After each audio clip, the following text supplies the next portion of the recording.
नमस्कार। आज हामी गण्डकी प्रदेश घिरिङ गाउँपालिका वार्ड नम्बर 4 स्थित अङ्गुर खेती अङ्गुर बगानमा चाहिँ हामी भ्रमण गरिरहेका छौँ। अहिले वर्तमान अवस्थामा चाहिँ आजको समयमा अङ्गुरको फल चाहिँ अहिले यो बिरुवाहरू काटछाँट गर्नुपर्ने अवस्थाको बेलामा हामी आइपुगेका छौँ।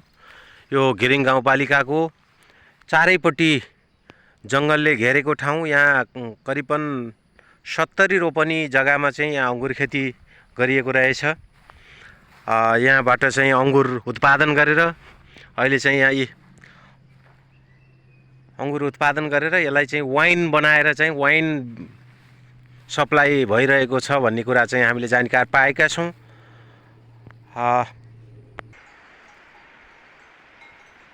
यो सरसर्ती यो अङ्गुर खेतीलाई हेर्दा नेपालको माटोमा सुन फलाउन सक्छौँ भन्ने एउटा उदाहरणीय कार्य यहाँ भइरहेको चाहिँ हामी यहाँ देख्न सक्छौँ।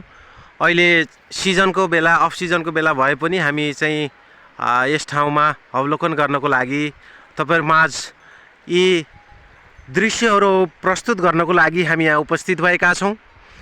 घिरिङ गाउँपालिका वार्ड नम्बर 4 स्थित चारैपट्टि जङ्गलले घेरिएको ठाउँ।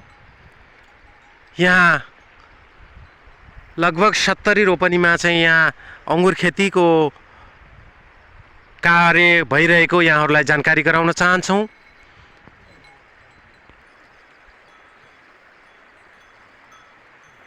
सरसर्ती हेर्दा यो ठाउँमा जङ्गलको बीचमा रहेको यो फाँट यो भूमि खेती अरू अन्न बालीहरू पनि उत्पादन नहुने भिरालो जग्गा चाहिँ यहाँ धान खेती पनि उत्पादन नहुने ठाउँ जस्तो देखिन्छ।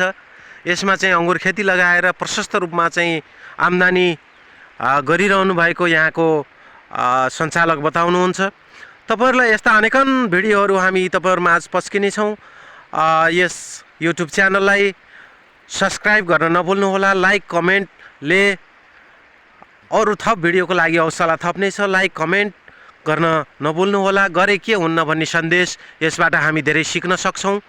घिरिङ गाउँपालिकामा रहेको यस अङ्गुर खेती साँच्चै नै हेर्नको लागि टाढाबाट धेरै आन्तरिक तथा बाह्य पर्यटकहरू यहाँ भित्रिने कुरा पनि हामीलाई जानकारी गराइरहनु भएको छ।